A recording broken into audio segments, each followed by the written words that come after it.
Hello बच्चों, आज हम क्लास 10 का चैप्टर नंबर 6 स्टार्ट करेंगे, त्रिभुज, ट्राइंगल्स। ओके, इसमें 9th में आपने सर्वांग समता पढ़ी होगी। ठीक है, सर्वांग सम किसे कहते हैं, और यहाँ आगे समरूपता। क्या है डिफरेंस देखो, ये है 9th, ये है 10th, ये समझो आप। सर्वांग सम में क्या होता है, जैसे दो भुजाएं, दो पॉलिनोम क्या बोलते हैं, पॉलीगॉन्स। ठीक है, बहुभुज, जैसे त्रिभुज है, ये चतुर्भुज है, ये कोई भुजाएं नहीं है, ये हमारी आकृति है वृत्त। अगर इसकी संगत भुजाएं बराबर, ये इसके बराबर, ये वाली भुजा इसके बराबर, ये वाली, इसके नाम नहीं लिख रखे मैंने, याली दिखा के बता दे रहा हूं, तो ये त्रिभुज हो जाएंगे सर्वांग सम। अगर और कोण, ये संगत कोण बराबर होती है, ये इसके बराबर, ये इसके बराबर, ये वाला इसके बराबर। ऐसे ही अगर कोण तो बराबर है संगत, लेकिन भुजाएं बराबर नहीं है, लेकिन उनके अनुपात बराबर, ये बट्टे ये बराबर, ये बट्टे ये बराबर, ये बट्टे, अगर ऐसा है तब तो समरूप होंगे। जैसे ये समरूप का मतलब समझो, वैसे ही मतलब से समरूप, दिखने के एक से, जैसे ये हमारा वर्ग है, ये भी वर्ग है, छोटा है बड़ा है, आकृति में अंतर होगा, लेकिन समरूप, दिखने में एक से होंगे। ठीक है, इसमें त्रिभुज में अगर आ जाएगा, कौन से समरूप हो जाएंगे हमारे, जैसे ये दिख रहा है। ठीक, अब सर्वांग सम में क्या होगा, बिल्कुल एक से। ये देखो, जितनी त्रिज्या इसकी होगी, त्रिज्या इसकी भी होगी, ये चारों भुजाएं बराबर इसकी भी, और ये भुजा इसके बराबर, ये, तो ये हो जाएंगे सर्वांग सम। ये होता है सर्वांग सम का मतलब होता है सर्व अंग सम। अंग में क्या आएगा, भुजाएं और कोण। ठीक है, अब आगे 6.1 एक्सरसाइज।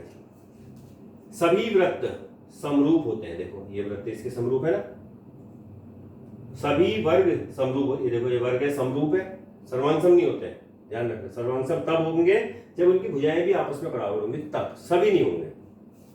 सभी समबाहु त्रिभुज, ये भरने था, फिल इन द ब्लैंक्स है, सभी समबाहु त्रिभुज समरूप होते हैं। समबाहु त्रिभुज मतलब जिसकी तीनों भुजाएं बराबर होंगी, तो कोण 60-60 के हो जाएंगे, इसके भी उसके भी। और अगर इसकी 3 सेंटीमीटर भुजा है, उसकी 4 है, तो 3/4, 3/4, 3/4 सारी भुजाओं, संगत भुजाओं का अनुपात बराबर होगा। फिर आगे भुजाओं की समान संख्या वाले बहुभुज समरूप होते हैं यदि उनके संगत कोण समान हो। संगत कोण मैंने बताया, जैसे ये कोण इस कोण के बराबर होगा, लेकिन संगत भुजाएं समानुपाती होती हैं। संगत भुजाएं क्या होंगी, समानुपाती। फिर आगे समरूप आकृतियां देखो, कोई दो वृत्त या दो समबाहु त्रिभुज, ये समरूप हो सकते हैं, बताया मैंने। और समरूप जो नहीं होंगे वो क्या है, समबाहु त्रिभुज तथा समकोण त्रिभुज। समबाहु त्रिभुज और समकोण त्रिभुज का कोई मेल नहीं है, इसलिए वो क्या होंगे, समरूप नहीं होंगे। एक वर्ग और एक आयत, कोई समरूप नहीं होंगे। ठीक है, अगला है, ये एक आकृति चतुर्भुज है, ये भी चतुर्भुज है, ये वर्ग है हमारा, और ये समचतुर्भुज है। देखो, इसके ये कोण 90-90 के नहीं है, तो इसलिए दोनों के दोनों आगे, और वैसे 1/10/5/3 करें तो 1/2, 1/2, 1/2, 1/2 सर, इनकी भुजाओं का अनुपात तो इस बराबर आएगा, समानुपाती हैं, लेकिन इनके जो कोण होंगे वो सब बराबर आपस में नहीं है, मतलब आपस में मीन संगत कोण, तो इसलिए ये दोनों क्या होंगे, समरूप नहीं होंगे। अब आगे हमारी आधारभूत अनुपातिकता प्रमेय, बीपीटी बोलते हैं इसको, बेसिक प्रोपोर्शनैलिटी थ्योरम। ठीक है, क्या होता है इसमें, देखो, ABC कोई त्रिभुज है, यदि किसी त्रिभुज की, इसमें जो लैंग्वेज लिख रही है बता रहा हूं मैं आपको, किसी त्रिभुज की दो भुजाओं, एक भुजा के समांतर कोई रेखा खींची जाए जो कि अन्य दो भुजाओं को D और E पर काटती है, तो अन्य दो भुजाएं समानुपाती होती है, मतलब AD/DB बराबर AE/EC होता है। मतलब क्या हो गया, यदि DE समांतर BC है किसी त्रिभुज में, तो AD/DB बराबर AE/EC होगा, ये सिद्ध करना है हमको। ठीक है, हमने क्या किया, देखो, D से AC पर एक लंब डाल दिया DM, और AB पर E से लंब डाल दिया EN, और D को C से, E को B से मिला दिया, बस इतना हमने ये रचना करी हमने। अब इसको प्रूव कैसे करेंगे हम, ADE का क्षेत्रफल बट्टे BDE का क्षेत्रफल, ये आधार गुणा 1/2 गुणा आधार गुणा ऊंचाई होता है त्रिभुज का क्षेत्रफल, तो 1/2 गुणा आधार है यहाँ पर AD, और ऊंचाई है EN, और यहाँ पर DBE में DB ऊंचाई आधार है, ऊंचाई है EN, तो 1/2 गुणा AD गुणा NE, 1/2 गुणा DB गुणा NE, EN को NE भी बोल सकते हैं, NE कट गया, 1/2 कटे, AD/DB आ गया। अब फिर से ADE का क्षेत्रफल और CDE का क्षेत्रफल, ये 1/2 गुणा आधार AE है यहाँ के लिए, और इसके लिए आधार है EC, और ऊंचाई दोनों के लिए DM है, DM कट गया, 1/2 कटे, AE/EC। अब ध्यान से देखो, हमें इन दोनों को बराबर सिद्ध करना है। अंतर क्या करा, यहाँ की लेफ्ट हैंड साइड जो है उसमें पहले वाले की ADE का क्षेत्रफल यहाँ भी है, यहाँ भी है, लेकिन यहाँ BDE है, ये CDE है। अब BDE को देखो, BDE और CDE, ये दोनों अगर बराबर हो जाए तो हमारे ये दोनों भी बराबर हो जाएंगे।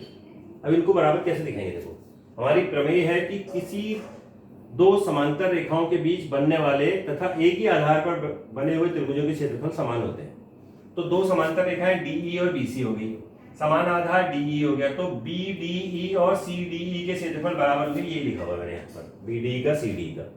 इसका मतलब लेफ्ट हैंड साइड 1 और 2 की बराबर होगी तो राइट हैंड साइड भी बराबर होनी चाहिए। इसका मतलब AD बट्टे DB बराबर AE बट्टे EC हो जाएगा। ये प्रूफ हो गई थ्योरम। ठीक है, ये BPT का विलोम है। अगला विलोम में क्या होगा? सोचो, यहां दे रखा है यदि DE समांतर BC है तो AD बट्टे DB बराबर AE बट्टे EC होगा। इसका उल्टा क्या होगा? यदि AD बट्टे DB बराबर AE बट्टे EC है तो DE समांतर BC होना चाहिए करके।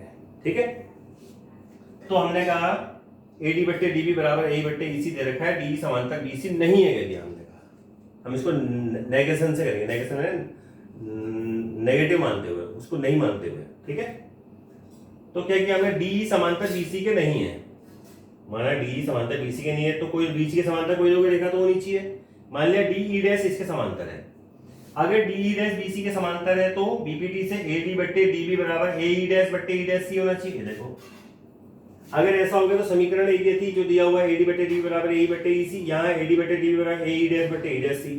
इसका मतलब लेफ्ट हैंड साइड तो यहाँ की 1 और 2 की बराबर, तो राइट हैंड साइड भी इक्वल होनी चाहिए। इसका मतलब AE बट्टे EC बराबर AE डैश बट्टे E डैश C होगा। लेकिन ये कब संभव होगा? देखो, AE बट्टे EC बराबर AE डैश बट्टे E डैश C तब संभव होगा जब E और E डैश एक ही बिंदु होंगे। मतलब ये E डैश और E संपाती होंगे। संपाती का मतलब कोइंसाइड कर जाएंगे, एक ही पॉइंट है मतलब। अतः E डैश कोई पॉइंट नहीं है, बिंदु नहीं है, E डैश ही E है, तो अतः DE समांतर BC हो जाएगा। ठीक है, अब इसी पे बेस, इस पे बेस और इस पे बेस क्वेश्चन आएंगे इसमें। देखो, पहला क्वेश्चन जो है BPT पे बेस है। कैसे?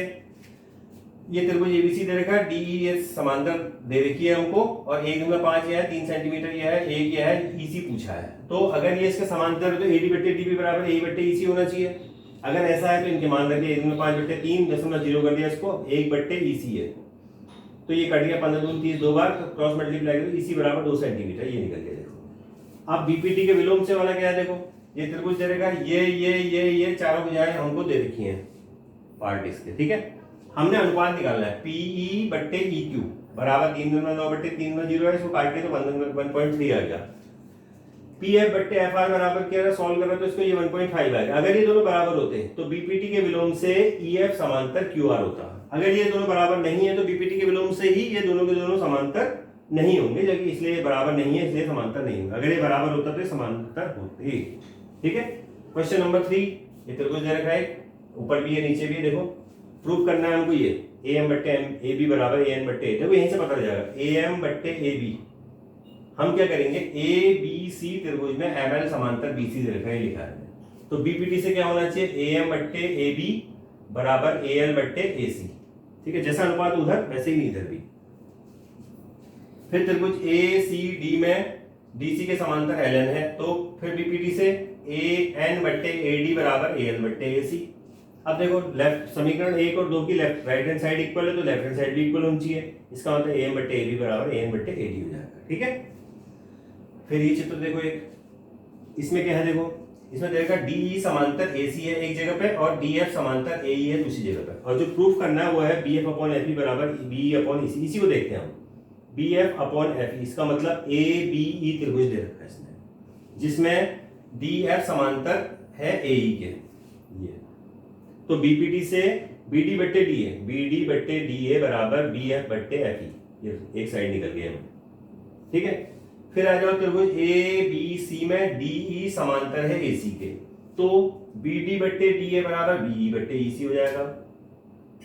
अब समीकरण 1 और 2 की लेफ्ट हैंड साइड इक्वल है तो राइट हैंड साइड भी इक्वल होनी चाहिए। ठीक है, इसका मतलब BF अपॉन FE बराबर BE अपॉन EC हो गया। ये 4 क्वेश्चन हो गए। इसके बचे हुए क्वेश्चन जो है नेक्स्ट वीडियो में हम कंप्लीट करेंगे। Okay, thank you.